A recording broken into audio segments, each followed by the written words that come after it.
We live. And I can hear you. It's going down. Y'all know what it is, man. It's the one-on-one with Mickey and Mike D, and we are in the building today with a legend, an icon, the beginning of Houston. Right now, I don't know if y'all know what I know, but right now we got JukeBoxx in the building, man, the original Ghetto Boy, man. JukeBoxx, original Ghetto Boy. You heard him. That's my claim to fame, man. You know? What's going on? Assalamu alaikum. Wa alaikum salam. How you doing? Man, I can't complain. Yeah, I can't complain. You better not complain. You know, we gonna start at the Ghetto Boys and how you and James, y'all created this big power circle called the Ghetto Boys. Right. And now it's Ghetto Boys across America. Right. But it's a lot of people down there in that penitentiary that did time with you that have a lot of respect for you, sir. Yes, sir. I got a lot of respect for them. I met a lot of good people in prison. You know, a lot of people make mistakes, and missteps. Just because a man go to prison, it don't necessarily mean he bad. He made a mistake in his growth and development. He got caught up somewhere. You know what I'm saying? And it's a plethora of young men who have got out of prison, brothers who have got out of prison and are making positive impact on their communities. Mm-hmm. You know what I'm saying? And so we need to applaud these brothers. We need to acknowledge these brothers. Brothers like yourself. They're out here doing well. Like the D-Town sits next to you out here doing well. Like myself, even though I ain't been home this time, but about 7 months from a 5-year, they kept me 5 years on a parole violation because I left the state. Wow. Kept me for 5 years. But I know a lot of young men, or now older men, but it's a lot of young men down there now who I know are going to learn their lesson and come home and make positive impacts on the community. It's because everywhere I go, man, I'm just real. Let me ask you this. Yeah. How much time have you done total? Right at 20 years. Right at 20 years. What was your first charge? Murder. So how old were you when you caught that charge? 20. 19. Man, let's talk back to the 19, 20-year-old JukeBoxx. Right. What, you were already a local, neighborhood, citywide, semi-nationwide star. Yeah. What made your anger different from what it is today? I think my priorities were different. I wanted something, and I didn't want to go about getting it the right way, even though I had the key in my hand to get it the right way. Even though I had people around me who were getting it the right way, I saw other people around me who were getting it quickly, a little bit more quicker. And so I was upset that it wasn't happening for me as rapidly as I would have liked for it to, if that makes sense. I think a lot of young people run into that issue, that they want things to happen right now, that they don't trust the process. You look at these people who are successful, and what you see are the results of years and years of sacrifice and struggle, and then they finally get a breakthrough, they finally make it, and that's what you see. But you don't see the process. You don't see the process. So we have to teach our children to trust the process. If you prepared for this, trust your preparation. Trust what you have prepared for. And trust God. And trust God. And ask God for guidance. And he will guide you. See, once I learned that guidance comes from God, man, that humbled me. Mm. Once I learned that I needed God to guide me, that humbled me because I was too busy being guided by ideas, images, and influences. You know what I'm saying? And once I realized that God was the guide, that humbled me. Big time. Yeah. Man, that's a beautiful thing, man. Yeah. What would you tell that 19-year-old kid? First of all, were you guilty or were you innocent? I was guilty. I was guilty. Okay. Without a doubt. What would you tell? See, accountability is one that you should probably told him, and he would have knew consequences. But what would you tell that 19-year-old JukeBoxx? I have man, that's crazy you asked me that question because I wrote myself a letter and posted it on Facebook. I hope you don't mind if I read it. It's not very long. Please. It say, what would a letter to the 18-year-old you read like? This is mine to me. He say, "Dear 18-year-old Keith, you are going to spend a lot of time thinking you are behind. You are not. Life is not a race where everyone starts from the same line. Some people peak early, some late, and most are just figuring it out as they go. People who look a certain way now are often just louder about their uncertainty. You don't need to have your whole life mapped out yet. What matters more is learning how to keep moving even when you don't have clear answers. Protect your curiosity." Uh-oh. Protect your curiosity. The questions you ask will shape your life more than the opinions you inherit. Keep reading, learning, keep challenging things respectfully, including your own assumptions. Some of your strongest moments will come from changing your mind after learning more. Be careful who you give your energy to. Not everyone deserves unlimited access to your peace. Pay attention to the people who make you feel calmer, wiser, and more yourself after spending time with them. Those people matter. Call your family more than you think you need to. One day you'll realize the ordinary moments were the most important ones. Take care of your body early. Sleep matters. Stress adds up. Drinks water. Walking, stretching, and eating better sounds boring until you realize feeling good is a superpower. You're going to fail at things you care about. Some plans will collapse. Some people will disappoint you. A few times you'll disappoint yourself. None of that will define you unless you stop trying afterwards. Also, stop being so hard on yourself for not knowing everything immediately. Growth is slower than movies make it look. Money matters, but freedom matters more. Learn skills nobody can take from you. Communication, patience, discipline, and the ability to stay calm under pressure. Those will open more doors than trying to look impressive. Love deeply, but don't lose yourself trying to keep people who are determined to misunderstand you.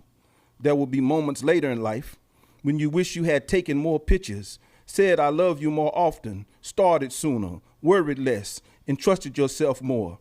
Start now. And one more thing. You don't have to become a completely different person to build a good life.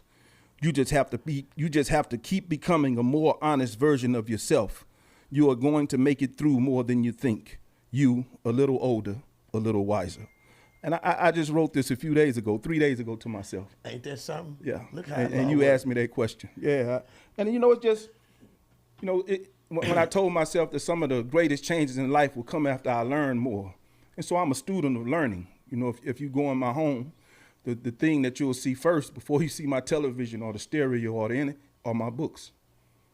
I'm a carnivorous reader. I devour a book.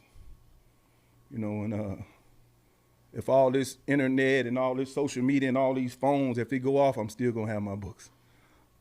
I'm still gonna have my books. And the kids gonna be lost. Yeah, and the kids gonna be lost. Not my kids. I know that. Yeah. The ghetto kids, the ghetto boys and girls of America. I hope not. I hope not. I hope they don't be lost. I hope that we can mentor them to greatness. That we can mentor them to greatness. Having a teacher right is so important. And this is something that we learn later on. Unfortunately, guys who grew up like us, we used to shun instruction. Can't nobody tell me nothing. Can't nobody show me nothing. And then, when I became Muslim, even Rasulullah sallallahu alaihi wasallam, he had a teacher.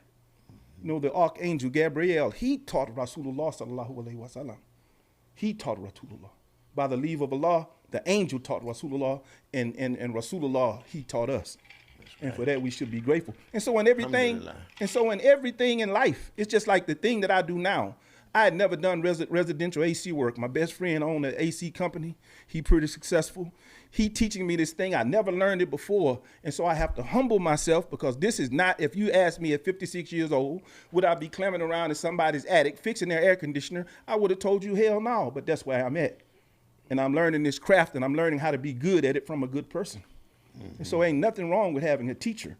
It's like you instructing people on how the game in this podcasting thing. How to make this thing work, how the money work, how to move the money, the right questions to ask, not being fearless with your question asking. This is what I noticed about you when you do your interviews, that you are fearless in the way that you ask questions, because your job as the host is to get to the truth. right. I need to get to the truth. And so you don't give a damn how the question make you feel. If you don't want to answer it, don't answer it. And everybody have a choice to say, next question, Next please. question, please. Exactly. But I gotta shoot straight, and I gotta shoot straight to it, man. Yeah.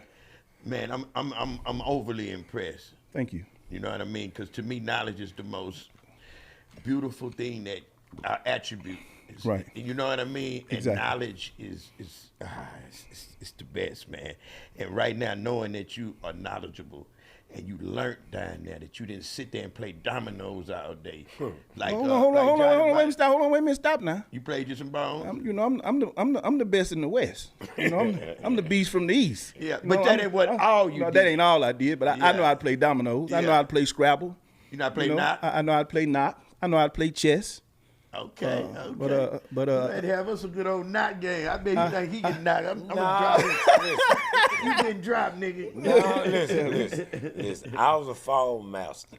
I Oh, never, you gonna get out there? Yeah, you gonna get out there. I never really stayed in population to have fun with them like What that. you fouling with though? I ain't no telling. I might have 29, 31. Yeah, he was giving Depending on how I that. He was feel. giving that money away. Yeah, listen. He was giving that money away, man. Yeah, he was giving that money away, He man. fouled with that 29. Yeah, boy. Oh, 5 dominoes and 29. And Yeah, 29. See, I was on medium custody with them, and they was up the hallway. I couldn't be in the day room that long. And you know, we in the day room maybe a couple hours. Go to chow and go to the day room. We got to go to the cell. So we having a quick little knock game, man. You got to try. You gotta try go to get out there try to and get win money. anything you can get, man. No, to get back to the question you initially asked me, right, about prison and the guys who respect me down there, you have to think about my situation. You know, I had left the group. 6 months after I left the group, I caught a murder case. While I'm in the county jail, mind playing tricks on me blow up in 1991. I'm in the Harris County Jail. I'm on the first group of people. I'm on the first group of people that they had sent to 701. 701 was a brand new jail in 1991. I opened 701. I was in 701. I don't know if they still do this today, but you couldn't go to sleep. You had to make your bed. You couldn't lay down. Yeah. Couldn't lay down during the day. Lights come on, you had to be up. cold. Yeah, it was freezing cold. And so I opened 701, and they used to have radio speakers in the wall at 701. They still got 'em. And so I'm on the radio, and they say, we got this new song by the Ghetto Boys. And they play it when they said, mind playing tricks on me, I thought I heard Mind of a Lunatic. This is what I thought I heard at first, but then when I heard it, I was like, that's not it. And I heard it, and man, I started crying. I gave up too soon. I started crying. It's not that I gave up. We're going to get to that. We're going to get to that. I don't like that wording, but we'll get to that. Because I didn't give up. Because Ghetto Boys is my baby, man. You hear me? Man, I'm the first Ghetto Boy. I'm the young man who James moved into his house. That's me. You feel me? And so, but my Ghetto Boy thing didn't start in the studio. It started on the dead end on Lala. Listening to the police scanner while D-Town was looking for the police in the bushes. You know what I'm saying? My Ghetto Boy thing, I did things for Rap A Lot that can't no other artist say. And then I made a mistake. Instead of having a conversation, I took something that wasn't mine. But I apologize, but we'll get to that.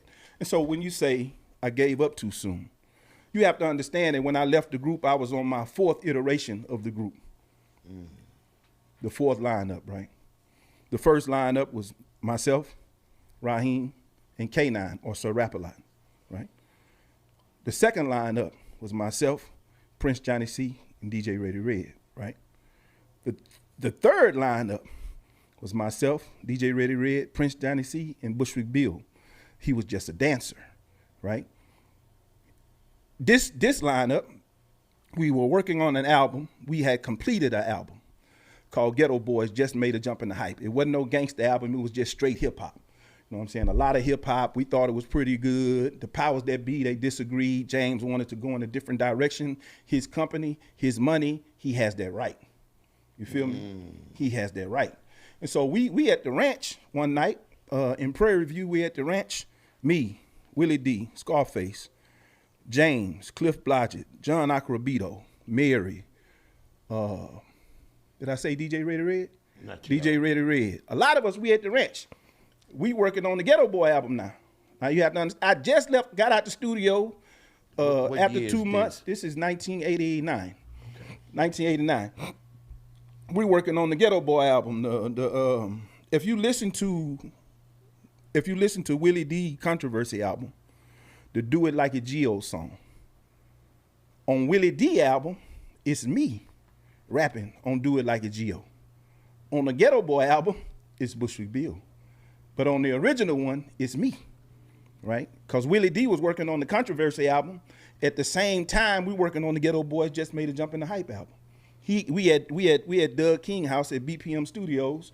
We working side by side. You know what I'm saying? And so when we get there, the conversation goes something like, we working on the album. Face had defeated K9 in a one-on-one rap battle. So Face is a ghetto boy now. So we at the ranch, and they talking about we gonna let Willie D and Face write for you. And so right there I was like, nah, I don't want that. I come up in the era when being an MC was a MC. I wasn't no sucker MC. That's what we used to call them back in the day. People would let people write for them, and whatever. They were sucker MCs. I wasn't no sucker MC. And so right there that night, the first day of recording with the group, I didn't make it to the day 2. The first night of recording with Willie D and Scarface, over. I told James, I don't think I want to do this anymore. And he said, what? Man, we gonna make you like Eazy-E. You just let Willie D and Scarface write for you. And I said, it ain't in my heart no more. I was tired. Like I said, I was on my 4th iteration of the group. I was still a child. You know, if somebody had came to me the next day and said, man, come on, I would have went back. But they didn't. And my life took a different turn. You understand? My life took a different turn. So this what happened. Didn't nobody kick me out. You say I gave up. I was tired. Well, let me say what I was meaning by that. Gave up. Right. I mean, when in the county jail, I had to listen to Superstar. Right. I had to listen to Power Up. I had to listen to a lot of great hits I was on every time. To this point, if I'm scared to make a hit because I feel like I'm gonna go to jail behind it. That's how it's been. You know, those are fears, as you know. Right. Reality. Like you say, you cried. I've cried. I felt that pain. When I say gave up too soon, it's meaning that I stopped rapping too soon. Or I should have kept going. Or I should have. You know what I mean? I should have. And I did the same mistake. I should have. So it might be a bad choice of words. I should gave have. up. Right. What I'm saying is maybe let go. Yeah, we let go too soon. Yeah, when you're ready to make a hit, let me know, because I'm ready to come out of retirement. Right now. Just because I've been on a hiatus don't mean I'm not one of the greatest. Oh, you hear me? It don't mean that. You know, if we go back further than that, you know, I'm from down the street and around the corner. I grew up on Blodgett and Scott. Come on now. You know, I'm a 3rd ward. I'm a Jack Yates line. Come on, man. I grew up around the corner, down the street. Yes, you know, and sir. so we used to go on rap battles all over the city. We was the Awesome 3 and JukeBoxx. I used to do a little beatboxing. You know, I was a fan of Big Buffy and Dougie Fresh and all of Curtis Davis, Big Mello. You know, me and Big Mello used to battle beatboxing, but you know, him and Victor Black so I battled everybody who was coming up back then. K Reno, Klondike Cat, they'll tell you. We battled everybody at every high school. And so we were getting the name for ourselves. We would skip school and go to Texas Southern. And a group of AKAs, I know one of them name was Deneen Ford. Deneen. They saw us and said, we're going to try to get y'all to be in our perform at our homecoming. And at this homecoming, Climax and the SOS band were going to be there. This is way before, this is like 1985, 86. And so we opened up for in 85, I want to say it was Climax. In 1986, I want to say it was the SOS band at Texas Southern. The Awesome 3 and JukeBoxx opened up for them. And one night we met somebody who said, man, I think I know somebody who might want to invest in y'all. And we said, really? And they said, yeah. He said, yeah. He said, I'm going to take y'all to see him tomorrow. Can y'all go with me tomorrow? And so me and my partner, Rappin' Lee, we went to see James. Lee didn't have the faith I did in James. Because the thing I was impressed by when I met James, Fat Daddy, ENC, him, when I met them, I was attracted to their aura, to their confidence. You know, I was raised in a single parent home. And so when you get around African-American men who are extremely confident and believe in themselves, that is attractive. True alpha. This was attractive to me. Yes, sir. You know, I believe that in the 80s, excuse my language, but wasn't nobody fucking with them boys in Fifth Ward in the 80s, man. Yeah. You hear me? Wasn't nobody fucking with them boys, man. I'm racing cars, bulldog fighting, and other stuff. Chickens. Yeah, whatever. Wasn't nobody messing with them boys, man. And so this thing was attractive to me. It was so attractive. It was so attractive that I started skipping school. Yeah. And all my friends will tell you, I was a straight A student. Everybody who went to school to me will tell you I was a straight A student, right? I used to come home. Nobody had to tell me, do your homework, do this, do that. I did everything I was supposed to do, right? Mm-hmm. But it was so attractive to me. When I didn't have bus money, one day I walked from my mama house on Alameda and Ewing to Liberty Road in Russell. I walked from 3rd Ward to 5th Ward. When James got there, he asked me, what you doing here? Man, ain't we going in business? Ain't we finna make a record company? Listen to what I'm asking. Ain't we going into business? Ain't we finna make a record company? The company didn't even have a name when I showed up. Mm.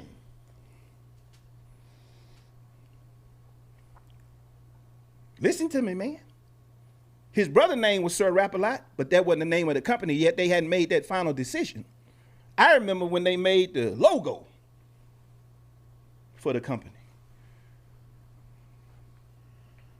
He said, man, if you go to school, I'm going to make you a record. That's what he told me. I said, okay, I'm going to do my part. And so we made Car Freak. Me, Raheem, and K9 made Car Freak. The producers on Car Freak was Mickey Blue, the R&B singer. If you look at the credits on the album for Car Freak, Mickey Blue is the producer.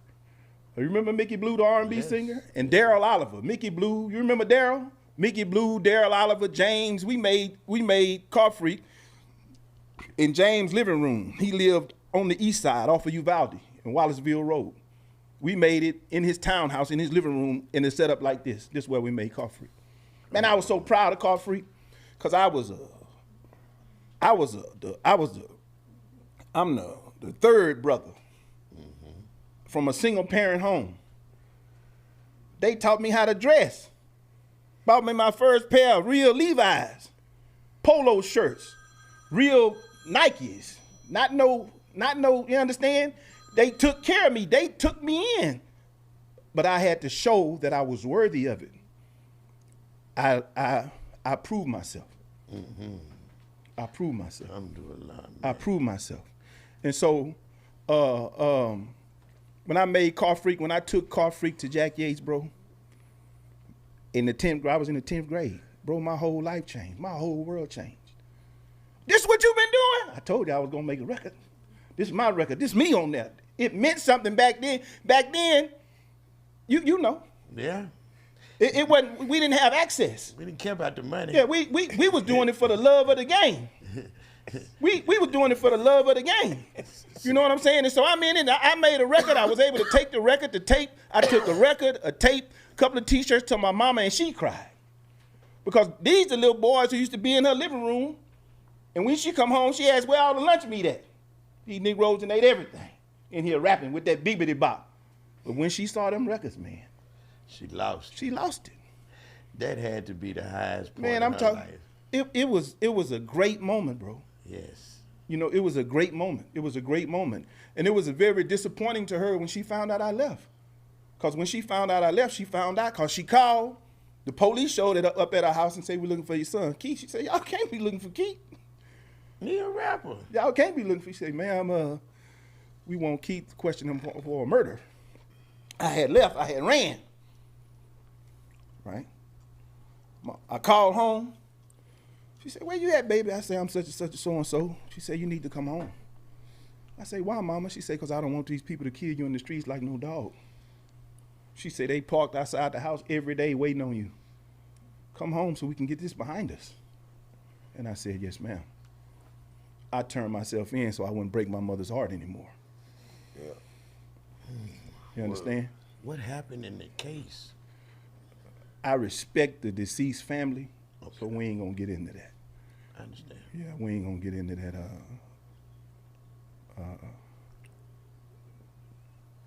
I used to own a store on Rosemont and Scott with a dude named Lil Ricky Brown. You know Ricky Brown? Gotta know Ricky Brown. The name sound familiar. But He had a burgundy slant back on 84s. Used to mess with this girl named I think her name was Sheila. You know what I'm saying? When over there on Dixie, when Tommy Alexander oh, now you talking. When Tommy Alexander got popped, me, Payroll, Payday, and Lil Ricky took over there. Yeah, You understand? by the motel. Exactly, right by Dixie Motel. Exactly, right there. We was over there. We was on Game the side of the room. street where Dreams at now. You know Oh, what y'all, I'm saying? y'all was at the game room. yeah, No, yeah. the game room across Yeah, the street. yeah. That's on Allen. Exactly. Where We he was- side his house on. Exactly. Yeah. And so we went over there and took over. And so I had opened the store on Rosemont, down the street on Rosemont and Scott, and but it was a front for other things, right? But it was a legitimate store. We used to go to grocery supply and load the shelves up ourselves. We had coolers in it and everything, but it was a front for something else, right? So somebody got wind of that, and the person who got wind of it, the people who got wind of it, they was like, we finna take these niggas down. And so they caught me one day, and I was always told by the dudes in Fifth Ward that if somebody got the ups on you in the jack, mind the jack, you might leave with your life. What that mean? If somebody walk up on you and they got the gun to your head and you ain't ready, what you want, man? Take it all. Just don't kill me. Gotta stay ready. Just don't kill me, right? Stay ready. I wasn't the type of quality of gangster you were at the time, and so I wasn't ready. You understand? I'm not ashamed to admit it. You hear me? I was a rapper. I made the mistake in '89 that these dudes still making today. Yeah. Right. They trying to live out their lyrics. Right, Everybody ain't qualified for that. Right. Everybody ain't built like that. You understand? It ain't in them. It's just on them. See, it's in me now. I can't take it out of me. Right. You feel me? So we have to get away from. We'll get to that. And so I got robbed, but they didn't kill me, and I asked them to kill me because I recognized the voice. So I said, man, just kill me. And 3 days later, the thing happened.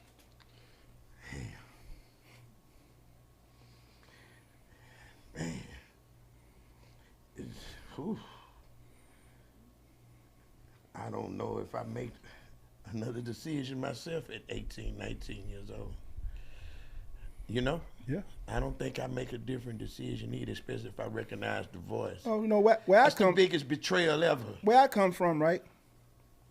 If you get a reputation for letting dudes knock you like that and you don't do nothing, that's all people gonna do. That's it. Let's go get it from That's what I'm JukeBoxx. saying. Yeah. He ain't gonna do have nothing. He ain't gonna do He ain't nothing. gonna do nothing. He don't care. Let's go get it from JukeBoxx. His best friend Yeah, took, yeah. took He- it that- from him. No, we can't do that. Yeah. Like, we can't do that, you know. And so, it's like I heard somebody say, and I'm a digress from this for a second about the Gucci Man situation, right? Mm-hmm. So you Gucci feel Man, about that? Gucci Man was a gangster, may still be a gangster. Now he got a family. He done squared up a little bit. I heard somebody say there are no right answers for Gucci Man. It's not. No right answers. It's not. If he retaliate, He wrong. he wrong. Oh, he crashed out. He's stupid. He a dummy. Why would you? If he tell the police, He a he a snitch. If he don't do nothing, he a hoe. Ain't no good answers for Gucci. Now, that has to be the most reasonable analogy I've ever heard about the Gucci and Pooh Shiesty situation. What does Pooh Shiesty do? Is it any right answers for him? It's not any right answers for him. He could have he could have did what I should have did and sat down and talked about it. Let's talk about this, man. They talking about it, but he don't want to let him out the contract. Okay, well, maybe he got too much invested to let him out at the time. We don't know. But we talking to it like us, Yeah. 18, 19-year-old. Because, see, our 18, 19 is these kids 25. Yeah. No disrespect to y'all, but we was a little ahead of our time, ladies and gentlemen. Yeah, a lot ahead. The man talking about he had a store and enough sense to have a store front and enough sense to go to grocery supply. I'm 15 years old when I'm 14, 15 years old when I cut into these people. And the game was given biblically. You understand? This how you do it. It was never said that this what we do. You just sit back and you don't have to ask what they do. What is oh, okay. And I was told that one in the little spot we was at never got ran into. Because I was on the radio scanner every day. If you hear something, if you hear this, let us know. He was in the bushes every day. Every day. Ready to pop out on them like Jack in the Box. Yeah. Ready to pop out like Jack in the Box. Yeah. We earned stripes. We earned stripes and showed our loyalty. We saw things that we'll never speak on. I can understand. That we'll never speak on. Don't nobody know about but us and God. This is loyalty. And then let me stop you there. And then when he say that, don't go thinking no motherfucker talking about no stupid ass shit about nobody, man. We ain't talking about no murders or none. We ain't talking about that. No unaliving nobody. We ain't talking about none of that. We just saying that it's things that go on that we go to the grave. Yeah, we gonna go to the grave. You know, so don't go to running with that theory. Or they know something. No. None of that. No. But cause y'all will do it in a minute. Oh yes, they will. And right there is where we gonna take a small break, and we'll be right back after these messages, man. Y'all make sure y'all click like and share and subscribe. Click like and share and subscribe. Cause a lot of y'all watching this here, but y'all not subscribed. Them subscribers need to be up. We supposed to be up to. It's a city with 4 million. Why we don't have at least 400,000? At least 400,000. Let's go. I'm here. I say we need to shut our phones off. They say the people talking noise deep time. But what they don't know is that my ex, who I've been begging back, calling me, talking about dinner time. Yeah. My ex-wife. Yeah. And then get who calling you? My mama.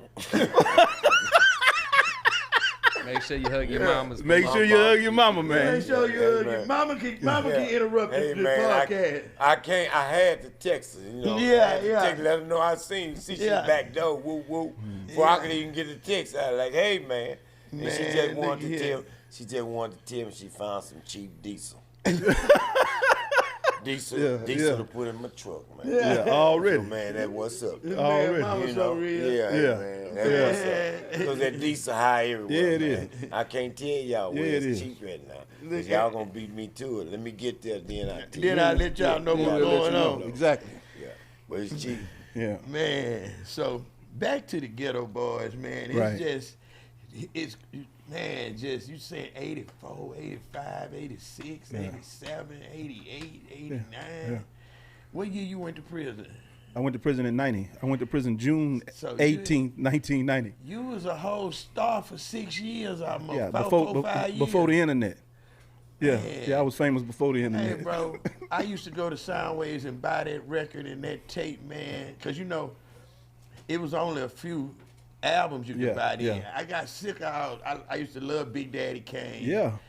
Fat Boys, Run DMC, and EPMD. Them people influenced the culture. They influenced man. I'm telling you, man, I was amazed by Run DMC and LL Cool J and Houdini. Man, I'm talking about and like I said, the guys at the time, James, Fat Daddy, ENC, Dewey, him, bro, we had the keys to the city. It wasn't nowhere. I was young. Me and Raheem was young, but it wasn't nowhere they went that they couldn't get us in. Who y'all with? We with James. Oh yeah, let them in. I don't care how old they is. Let them in. Don't even want them problems. Yeah, let them in. They good. You know what I'm saying? And so the first Ghetto Boys, right? Me, Raheem, and K9. K9 got in some trouble. So he was out the picture. Y'all forgive me. Yeah, Raheem wanted to go solo. Raheem was the first artist out of Houston with a major label deal. Raheem was signed to A&M Records. First rapper. Wow. Raheem was signed to A&M Records. He not here. What happened, Raheem? I think work got in the way. But I told him we'll make up for it. We'll get him here. Yeah. We got to keep. Yeah, we'll get him here. Yeah. Raheem went solo, and so we were looking for different people to put in the group. I'm looking for another DJ because our first DJ was Easy C. This is what a lot of people don't know. Part of the story. He was with the Def 4 with Lonnie Mac, Vicious Lee, Eric B, and Eric name wasn't B, but it was Eric. It was Eric. And Easy C. And so Easy C say, "Nah, I'm not gonna lead the Def 4." And just so happened at the time we having this conversation, a dude is coming on the plane at the same time coming from New Jersey. We don't know the dude, but he on his way. And he hear about a DJ contest going down at the Rhinestone Wrangler. He show up with his milk crate and his Beats and Breaks records, and he go up and he clown. Who is this guy? The infamous DJ Ready Red. Infamous DJ Ready Red. Where he come from? New York? He came from New Jersey, Trenton, New Jersey. Trenton makes, this day logo. Trenton makes and the world takes. You know? It's on a big old bridge when you in Trenton. It's a big old sign that say Trenton makes and the world takes. Man. You know what I'm saying? And so Raheem from Trenton, originally from Trenton, New Jersey. That's wild. So Red. How crazy is that? Faces from originally. Yeah, from from New up Jersey. there. Yeah. Man. And so ironic.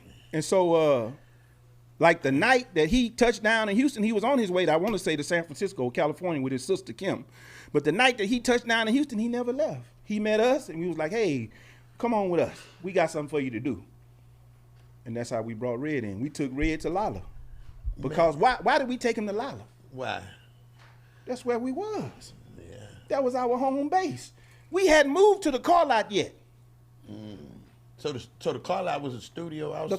The car lot had became a studio. It would become a studio. It wasn't a studio at the time. Lala was a studio. Lala was a studio. The dead end on Lala was the studio, the trap, the house, everything. It was central. See, I had left. It was a command post. I left. And so You went to prison there? Yeah, I was in prison. I didn't see. And so we went out one night, and somebody came on Lala and stole all the equipment. We think we know who did it. God forgive him. God bless his soul. We think we know who did it, but okay. After they came in the house and stole all the equipment, James said, "We're going to move y'all to the car lot." So we moved the car lot on 19th and Shepherd. On Shepherd. Right next door. Hating stuff right next door to Tommy Von Ford. We moved to the car lot and put the studio upstairs. Cliff Blodgett ain't here yet. This how original Ghetto Boy I am. You understand? Cliff Blodgett ain't here yet. Wow. Who is Cliff Blodgett? Cliff Blodgett used to be part on a Rap Loud Records, white guy. Okay. You understand? So it was a 50-50? I don't know what the split was. What they were, okay, but it was two acting I owners. knew that James went in, met Cliff. Cliff had knowledge of the business. Cliff was not brown skinned or didn't have melanin, if you understand what I'm saying. He was a Caucasian. He could open doors at the time maybe that James couldn't. His influence was great. He was knowledgeable. You know what I'm saying? He knew about music. He knew about computers. And so, let him in.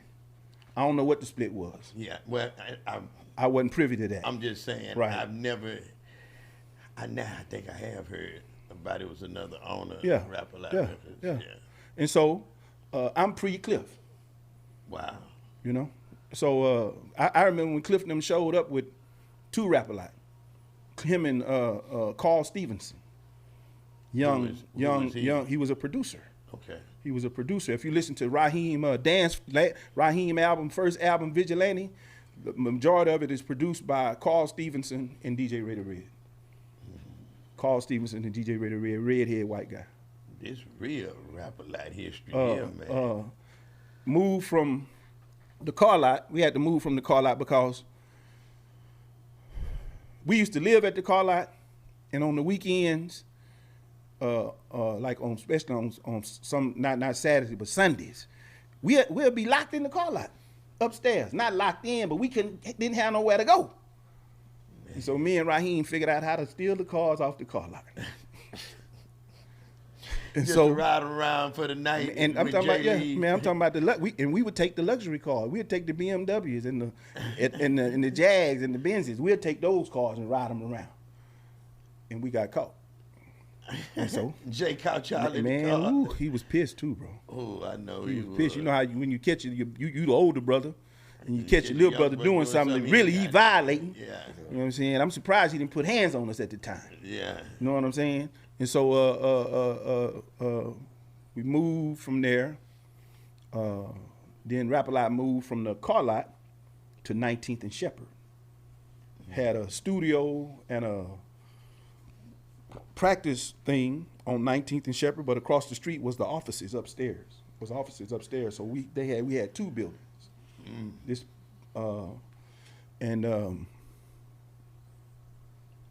in this building is when we first met Michael Harrio, who you familiar with Harrio? Yes, In the this owner building, of Death exactly Row. this guy, yeah. The original owner Exactly, of Death Row, the exactly, Godfather Entertainment. exactly. Which Death So Row we was meet a subsidiary Harrio. up under that. We Yeah. meet Harrio, and so prior to us meeting Harrio, there was never any talk of contracts. Now I want you to think about James and our relationship. I had been exposed to things I had never been exposed to before, showed some things, taught some things, had money like I never had it before. I looked up to him. He the real big bro. You feel me? And so if I didn't know nothing about, in 1987, 86, hire a lawyer. No, I'm going to listen to my big bro. I'm going to listen to my big bro because he's never led me astray. Never told me nothing wrong. You feel me? Never told me nothing wrong. Hey, y'all sign these contracts before y'all go with Mike. Mike finna take us and put us on the Fat Boy Wipeout tour. We finna tour the West Coast. You know what I'm saying? Sign these contracts before y'all leave. So me, Red, and Johnny, we signed them. Didn't care what it said. No. Was Because it of who? Because of who? Was it a good deal or was it a terrible deal? It probably looked like the one finesse 2 times trying to get out. Right. It probably looked like that. Oh boy. But did y'all get any money though? I've at one time, they might have been paying us $600 a month apiece, maybe. That's what I'm saying. Yeah. So it's got to be worse than finesse. At least he got some upfront money in the no, plane we didn't ride. get no upfront money. Y'all didn't ride no No. private jet. We rode in private. Just if we ever went anywhere, James always paid for everything. Okay. Yeah, if we ever went anywhere, he paid for everything. So basically, he So just when we was- invested into right. the Right. the album, because Right. that was normal. Let's hold Yeah. on. Let's get Right, that right, clear. right. At this time, we talking 1980. 86, 87, 88. Just being a rapper was good enough to say that was payment enough. Yeah, We yeah. all was kids at the Yeah, time. I was and definitely a then kid. We knew that Big Bro had to pay Yeah. for it to be. Hey. Yeah. So at that time, people were just happy to have a record deal. I didn't get any money for my early 1989 record Right, deal. right. Didn't care about no money. Right. When we went to Miami, we came back with more money than we left with. Like, I Right. mean, I went with more money than I left with. Right. You feel me? I understand. So, yeah, so it's all good. We That went was to it. sign Was our just contract. it was the nature of the beast at the time. Yeah. It was the nature of the beast, and so they were spending a lot of money on yeah, videos. man, it was. It's not. It Today. wasn't accessible as it is today. We didn't have phones that you could shoot videos on. Yeah, You can make studio. you can make a whole movie off this phone. You know what I'm saying? We didn't have Pro Tools and all this different stuff and this and that and this and that. It was different. We were the first rap group to ever go to the big studio Digital Services in Houston. Man, that was, ooh, We the first hip hop group to ever do anything in there. wow. At Digital Services. They had never had a rap group before us. This is how new it was in Houston. They had never had a rap group before us, and so it was us first. And so we met Mike, and Mike, he had already treated us like we were superstars. Mike was the man, bro. Mike was the man, bro. Everywhere we went with Mike, we had first class everything. Everywhere we went. He encouraged us to greatness. Him and James both encouraged us to greatness. Told us how to carry ourselves like we were already there. Come on now. Treat, that's what, something that we need to teach our children, that when you walk in the place, walk in like you own the place. There you go. That's the kind of confidence you have to have. Don't walk in with your head down, man, chest up, shoulders out. Not cocky, not arrogant, but confident. Where the confidence, I hate to say it, I don't hate to say this, but I'm going to divert a little bit. The Quran say that we created man in the best mold. That we created the human being in the best mold. And this best, right, this best mean the best design, best symmetry, best shape, adaptable, able to adjust to anything, any situation, ownership. This is what they say. Walk in there like you own the place. Had that confident. I don't care if Run DMC, the Beastie Boys, LL Cool J, the Fat Boys, Houdini, and all them in the place. Y'all the motherfucking Ghetto Boys. Walk in there like y'all own the place. And that's what we did everywhere we went, man. We from Fifth Ward, Texas, man. We the Ghetto Boys. We from Houston, Texas, man. We finna do this. Everywhere we went. This Rap A Lot Records, we the Ghetto Boys. Who y'all is? Nobody know. Yeah, who y'all is? But they know y'all somebody. Yeah, you know what I'm saying? Yeah, we went in like we own the place.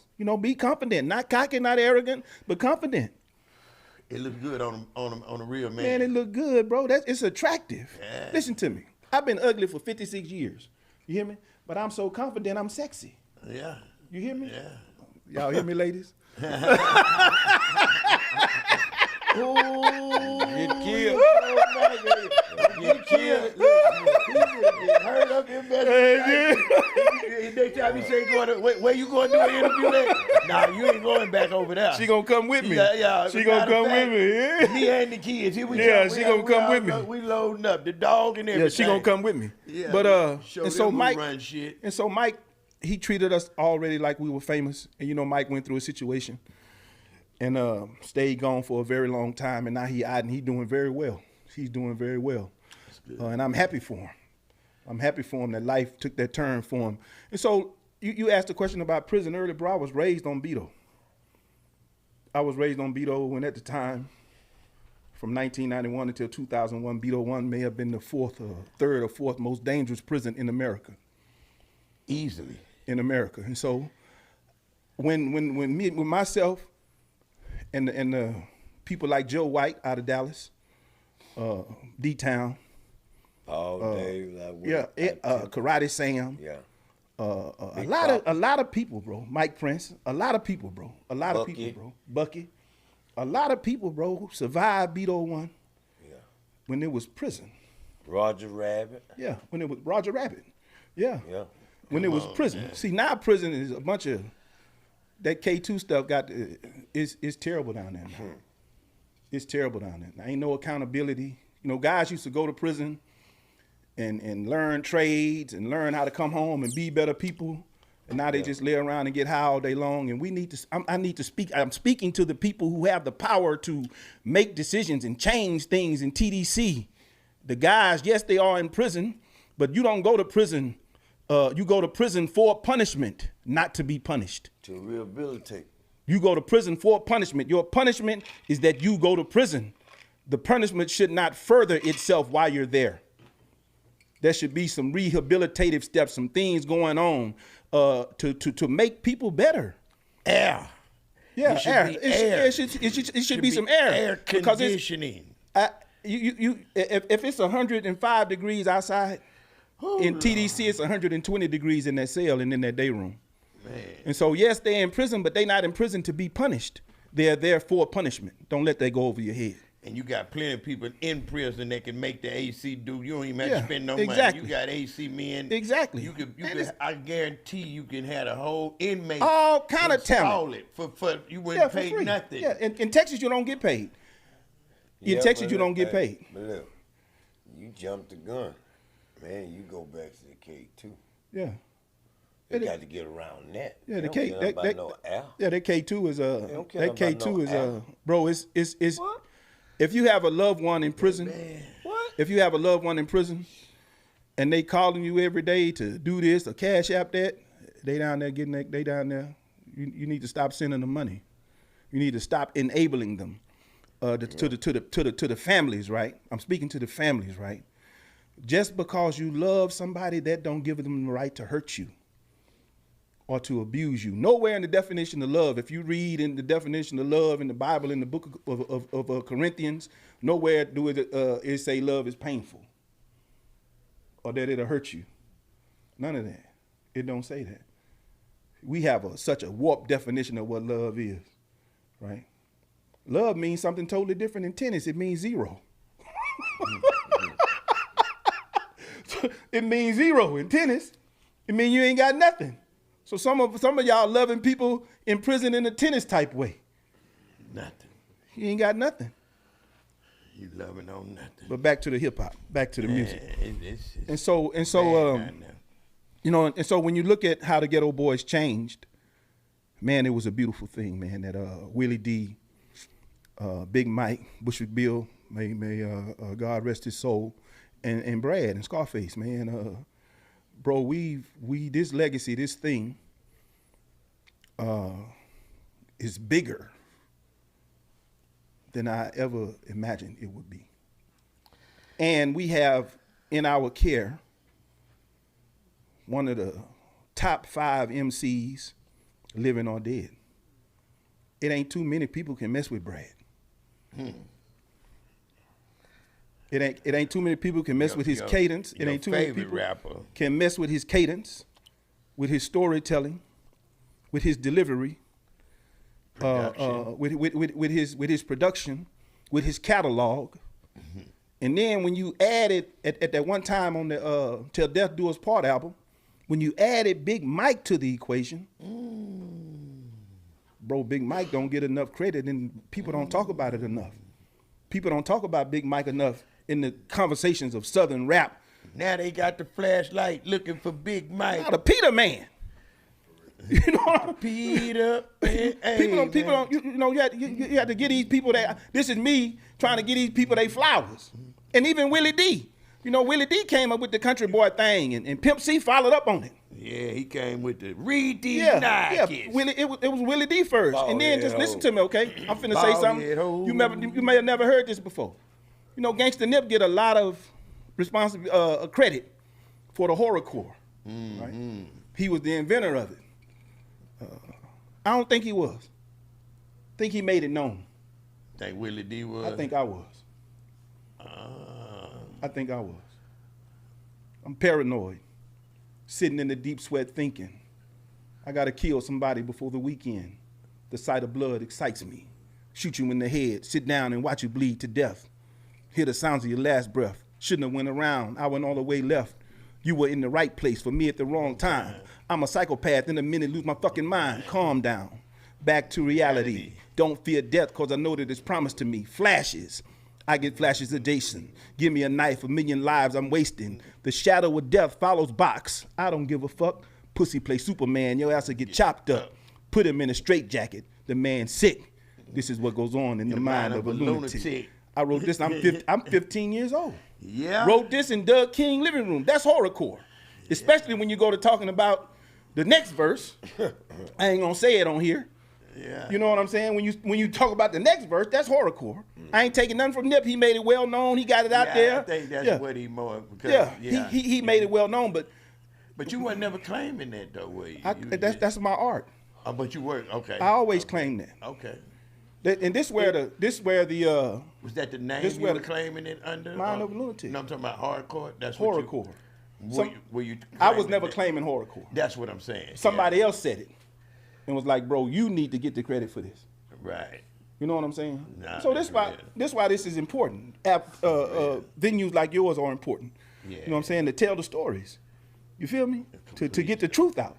Without discrediting nobody. Without else, discrediting just nobody. saying that, hey, No. If you go and These are do facts. some research, you'll see it. check all the boxes. And JukeBoxx didn't tell no lies. JukeBoxx didn't tell no lies. I spell it with 2 X's now. It's BOXX. The second X is the one on my back. I got to carry it for the rest of my life. But yeah. It was so bad that Marilyn Manson licensed Mind of a Lunatic. Yeah, you was telling us about And I that never got a last dime. time. And this what really hurt me. And so this is where I did what I did. But I apologize for it, and it is what it is. But So, I'm not brushing it off or blowing it off. I'm not trying to diminish it. But I did it. And I don't feel like when you say you did it, what you're saying that did the thing to after you got out of prison? yes. Let's go there. Let's talk about that a little bit. Okay. Okay, so when you got out of prison, you did 20 years. No, I did 12. 12. I did You 12. 12 years. Yeah. And I did 12. I came back home. and did another 5. Yeah, I went to prison. I got out of prison in 2002. I started working at Rap A Lot again in 2004. When I say working at Rap A Lot, I did everything at Rap A Lot.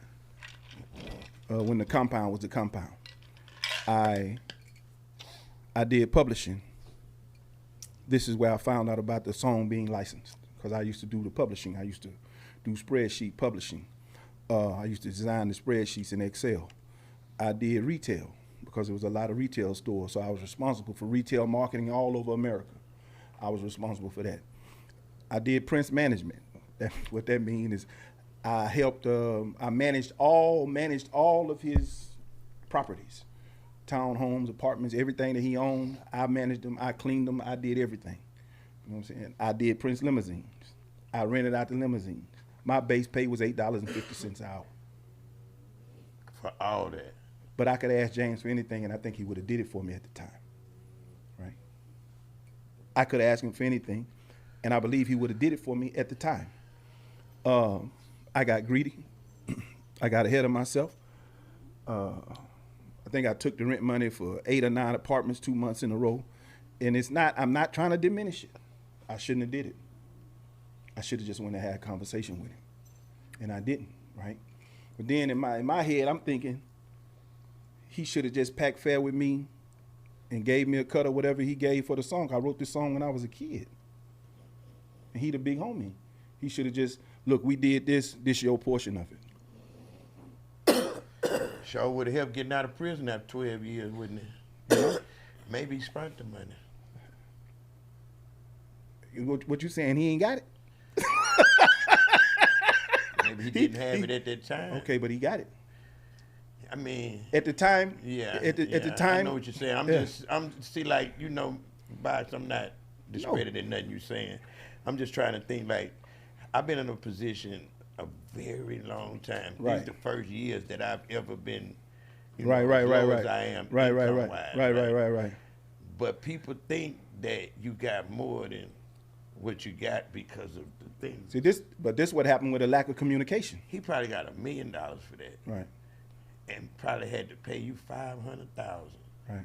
in real money time. Right. I'm Marilyn Manson. Right. I take that $1 million and I go spend it. I don't care how many times I make this million back, boy. It's hard to give up that 500,000, boy. D-time, which is the wrong thing to do, and it's not an excuse. But you know what? But you know what Y'all 500,000 shoulda did for my talked. life at the time? I know, but that's just by y'all not talking. It's just a conversation. There you go. That's We what I'm saying. didn't have the conversation. Yeah, you didn't give it the chance. We didn't to have say. the conversation. I wouldn't have wanted a conversation either. yeah, I would have probably, because You I know, feel like you taking from me, so yeah. I'm taking from you. And so 'cause two I'm a right, hog. I'm a hog. Yeah, 2 rights don't make a wrong though. Exactly. 2 wrongs don't make a right. I'm sorry. 2 wrongs Two don't wrongs make a make a right, right, man. You know what I'm saying? And so I believe at the time I could have had the conversation with him. You could. I believe at the time I could have had the conversation with him. Because he could have And, gave you $50,000 a month. If we just say, Yeah, right. What if it was a $10 million deal, D? I know the quality. I know the caliber. About it, I know the bro. caliber of businessman That that he James is. And at the time, Marilyn Manson was a superstar. Exactly. What you And so think, Five? at the time, Marilyn Manson was a superstar. $10 million deal. And so if he whatever he got from Marilyn Manson, me writing that song, at the time for me that wealth would have been life changing. Yeah, whatever he gave me, I could invest in something to leave my children. And I'm not saying totally fucked up on Jay part. I'm saying that y'all didn't have a conversation. Nah, we didn't have a conversation. Cause he could have gave me $30,000 Yeah, a year, yeah. nigga, for the rest of my life. Yeah, you know, and now you look at it, and now you look at it, and now you look at it, right? Of how long it's been the residuals. Think about the residuals. Still going on, but you can still go get your money. I understand. You know that, right? I understand. You can, Yeah. and that's what he probably. You feel what I'm saying? Yeah. It ain't hurt. It's like people think we think certain people got more money than they really got. Yeah. But sometimes a person who run a computer, if I look at me all the time and be like, man, you don't know how to do that. Yeah. I wasn't paying attention in computer class. Right. Right. So just the simple things you don't know. But Right. you would think people know better. Yeah, no. Because the knowledge is there. Many Right. books you read, this, that, and the Right. third, and then he Right. probably don't even want you to know it's there because Right. you took it in your own hand. Right. You vigilante on See what- it. So- Yeah, I'm just getting knowledge of this. I ain't know nothing. And so- he and held so, it in. uh, I can tell he held it in. Yeah. And so He wouldn't do nothing on purpose. I don't believe Box. Even Nah, then would nah, do nah, something on nah, purpose to nah, hurt one of his brothers. You had to hold control. Listen to what he say, D-Town. The man say, I controlled 8 or 9 properties, limousine. he was there. He know. Studio. He was there.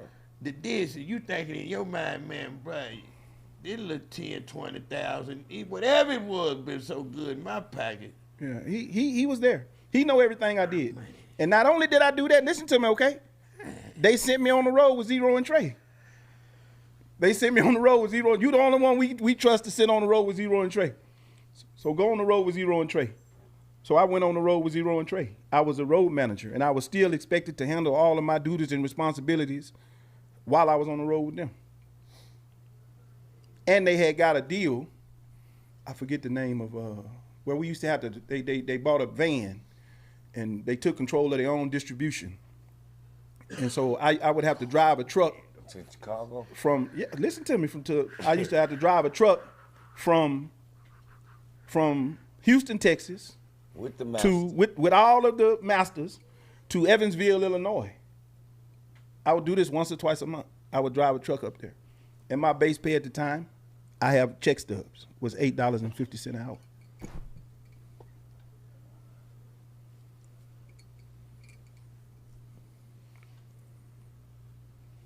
But back to the Ghetto Boys. Unless you wanna, this your thing. Do whatever you. Nah, I'm gonna get out of there. Okay. Cause that man. Whew. Woo-wee. Man. So Illinois. man. Oh, we got to do better. But we still got ways Some today. real footwork. We got today is ways to still, cause that's still doing what it's doing. Yeah. Yeah. And, We'll talk about it. Yeah. So it ain't. We'll talk it ain't about all it. gone. Yeah, we'll talk about it. But that's the beauty. well, when you think about the legacy of the Ghetto Boys, right? When you think about Willie D and what he doing with Willie D Live, when you think about Big Mike and what he got going on with Armor Gang, you know, when you think about Raheem and what he doing, successful truck driving, I think he owned 2 or 3 trucks. And when you think about Brad and his impact on the culture, bro, we legendary, bro. When you think about Houston, bro, you think about the Screwed Up Clique, Swisher House, and Rap A Lot. And there should be very little separation there. You know, if we all was to come together, just the historical figures, you know, if we was to come together just for the love of the city and the love of the culture.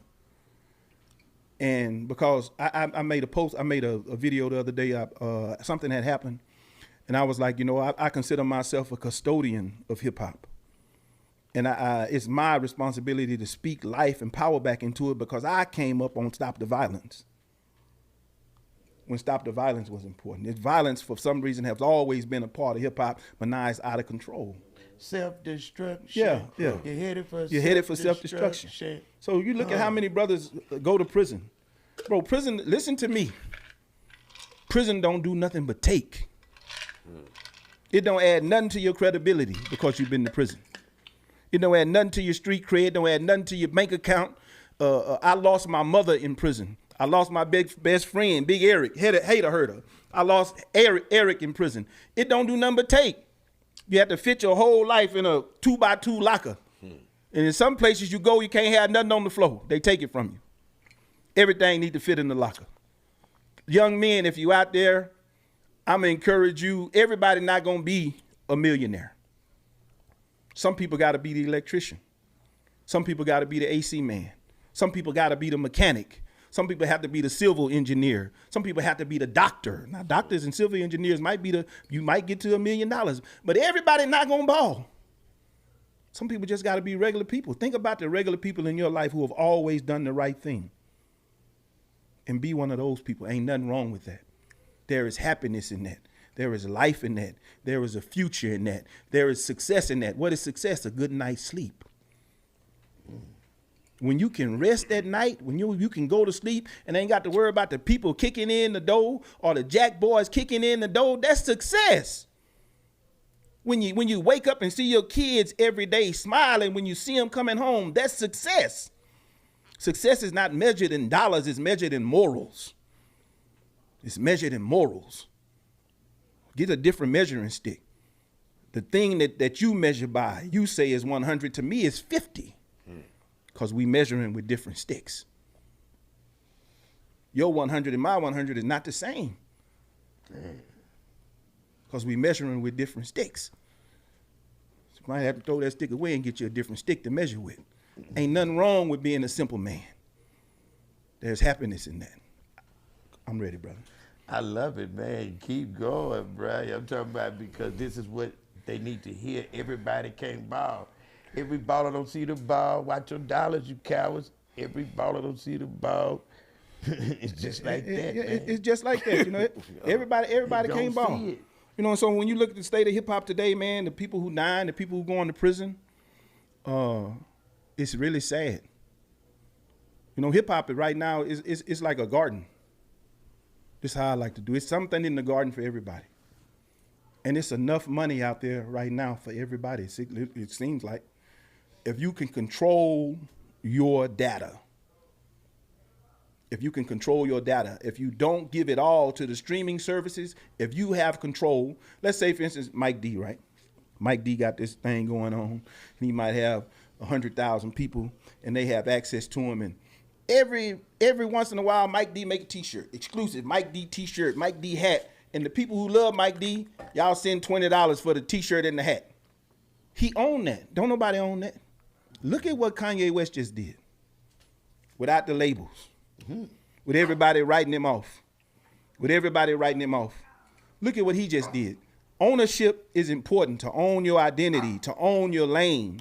If y'all, I need to give a class on this. I normally charge a little something for this game right here, but you can hit me up, Juke_BOXX_ on Instagram. Hit me up and we can talk about this. If somebody wanna bring me out of retirement, I got a hot 16 for the right price. Yeah, I'm gonna get a hot 16 from you. When you spit these facts on here, we finna get a hot 16. I'm about to say, man, I'm gonna holler at y'all, put the studio on fire. Yeah, I'm telling you, know what I'm saying? Did you know that the impact that the culture, man, in Houston, we have some people like Toby from the SWAT. You familiar with Toby? What? You know, a lot of people, you don't talk about him, and they don't talk about him enough. I don't want to say it. Exactly. People don't talk about him enough. You know, Toby from the SWAT to me is like the best in the city right now. Oh, man. What about his wife? Yeah, and his wife, Toby, called me fat. Yeah, exactly. So people don't talk about him enough. You know, they don't talk about him enough. Because he's not talking about spinning the block. Exactly. And how much work he way ahead of that. And him and his girl having threesomes. But then when you do talk about somebody who's spinning the block, you can't get enough of Sauce Walker. Yeah. He stay working. Oh, yeah. He stay working. You can't get enough of Slim Thug. Yeah. Stay working. You can't get enough of Lil Kiki. Stay working. All those guys I got words. Kiki, consistency. Slim Thug, hard worker, man. Stay working. Yeah, stay working. Slim Thug never not working. Yeah. Who was the other one you Sauce said? Walker. Sauce Walker, king of promotion. Yeah, Toby. You know, it's people King in of the lyrics. it's people in the city who doing things, and it's the city is big enough and diverse enough for you to create something that no one else is doing. Even in hip hop.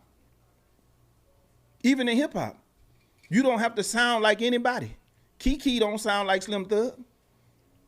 Sauce Walker don't sound like nobody. Toby don't sound like nobody. Thank you. Quiet Money Dot, creating his own lane. Zero got his own thing going on. All these guys. So it's enough out there for everybody and for you not to make enemies. Mm-hmm. You don't have to, just because somebody got a little more money than you, that don't make them your enemy. Just because somebody got 10,000 or 20,000 or 2 more fans than you on Instagram, don't make him your enemy. Amen. That don't make him your enemy. See, success is not confrontational. It's complementary. Man, look at you shining. How can I learn that? What can you teach me? Come on. It takes some humility. Come on now. It takes some humility to ask another man, what can you teach me? Back to the fact that we all need a teacher. What can you teach me? I'm willing to pay for this game. I'm willing to pay for this. If you can teach me something that'll make me, where the return on my investment, I can see it in 6 months, I'm willing to pay you for it. Ain't nothing wrong with that. Ain't nothing wrong with game. Or listening to your father. Or listening to your mother. Listening to the people who get up and work every day. Listening to the people who love you. Young people, young men of every ethnic race, every background. It's okay to be humble. It's okay to not have something today. It's okay to not do it right now. It's okay. The most, when you think about, I'm not going to get too religious on you, right? But when you think about the prophets, may God's peace be upon all of them. The 2 most significant ones, I'm going to speak on Christ, may Allah be pleased with him, and Muhammad, peace and blessings of Allah be upon him. They died poor. Financially now, listen to me, they died poor materially. But think about the impact that they had on the whole world life. These 2 men I just mentioned, right? At least 6 billion people on a planet with 8 billion people. Listen to these people, follow these people. And they were not rich in the sense of material wealth. They were rich in morals. They were rich in principles. You understand? And these things we can talk about these things in hip hop. Everybody don't have to be talking about the same thing. That's real too. Everybody don't have to be talking about coming down and coming through and bitches and hoes and sucking and fucking. Excuse my language. Everybody don't have to talk about that. Somebody can talk about something different. Look at Toby from the SWAT. Got to deal with Ralph Lauren first, then got to deal with Montclair. I study these things. Very successful. Very successful. If you don't know who he is, look him up. Might be the best in Houston right now. Monetarily. Ain't bragging about the money though. Every video he got his kids in it and his wife. Very different. Created his own lane. Everywhere he go, he sell out. Look at Devin the Dude. This another one. You know? Man. But we can do better with Houston in hip hop. We can do better. We can do better. We can do better. And we will. As long as we breathe, and we gonna give it to y'all. Yeah. But man, I sure appreciate you coming out, brother. Man, thank you. It's been beautiful. You know, Thank you. You know this is Mikasa Sukasa. Thank you, brother. Yeah, same here. You know what it is with you, D-Time. D-Time don't even have that. Before y'all that don't know, this is the infamous D-Time, but I think they used to you now, D-Time. But you still got to get your intro. I forgot to do the intro with D-Time, so we'll figure it out and make it right. Y'all know what it is, this OG D-Time. JukeBoxx with the 2 X's. 2 X's. Carrying the X. Carrying one. Prison. Yeah. Nah. Before we get off, I need to tell my wife, Happy Mother's Day. And happy Mother's Day to all the mothers in the world. All the mothers in the world. Happy Mother's Day. All the heavenly happy Mother's Days. In Islam, we believe that paradise lies at the feet of your mother. You know, with everything going on, you see these videos on social media where people are being disrespectful to their mothers. Yeah, we don't do that. Paradise lies at the feet of your mother. That means humble yourself to your mother. She gave you life. In the Bible, I want to say it's in the book of Isaiah, it says that honor your father and your mother, and you will have long lives. Long lives. And if you dishonor them, your life will be cut short. And Prophet, may peace and blessings be upon him, was asked. He was asked, who should I give my love and respect to? He said, your mother. He said, who next? He said, your mother. He said, who next? He said, your mother, and then your father and everybody else. So mama get 3 times as much love and respect as everybody else. Including daddy. Including daddy. She brought you in. Yeah, she brought you in. She the coldest thing, man. And if you and your mama at odds, call on Mother's Day and tell her Happy Mother's Day and that you love her. Exactly, man. You don't have to do nothing. Exactly. It might be situations where, you know, money ain't warranted, gifts ain't warranted, but give her that. Because she, guess what she did? She only gave you life. And she was near death when she did it. Right. More closer to death than life she was, yes. Man, thank you for having me. Thank you for giving this opportunity. I'm hoping that I said something to help someone, to get someone to go pick up a book or go to the library and read and research and find out that I have no reason to lie about anything. I stand on the truth. You know, my name JukeBoxx, man. I'm the original Ghetto Boy, man. Thank you for having me. That's mine. I own that. And guess what? We out of here, man. Y'all know what it is. Been another dope episode, man. Click, like, and share. Make sure you comment down below, man. Let's flood the comments with these boys. Show how much we love the Ghetto Boys, especially the day one. Give him his respect that's due, man. JukeBoxx in the building, man. Thank you. OGD time. Thank Mickey you. Mike D signing out. Yeah. Yeah.